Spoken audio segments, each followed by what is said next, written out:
আসসালামু আলাইকুম, সবাই কেমন আছেন?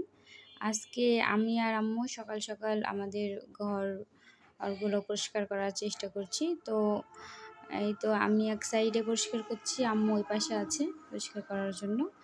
তো এইটা হচ্ছে আমাদের ডাইনিং রুমের দেওয়াল। এখানে আমার পছন্দের একটা আমি টাইলস লাগাইছি। তো মাঝে মধ্যে এগুলা পরিষ্কার না করলে দেখা যায় যে এই যে ধুলা জমে এদিক দিয়ে এই যে পাতার মতো এইদিকে কালো হয়ে যায় একদম। তো করা হয়, মাঝে মধ্যেই পরিষ্কার করা হয়। তো আজকে আম্মু বলল যে চলো আমি আজকে এগুলো পরিষ্কার করি। এই যে এই পাশেও মানে ধুলা জমে গেছে অনেক, ভেতরে হলেও কই থেকে যেন ধুলা চলে আসে। তো মাঝে মাঝে এগুলো পরিষ্কার না করলে দেখতেও ভালো লাগে না, খারাপ লাগে। তো এই তো আজকে পরিষ্কার করছি। তো ভালোই লাগে ঘর দূর এরকমভাবে পরিষ্কার করলে দেখতে। আজকে এই পর্যন্তই, সবাই ভালো থাকবেন, আল্লাহ হাফেজ।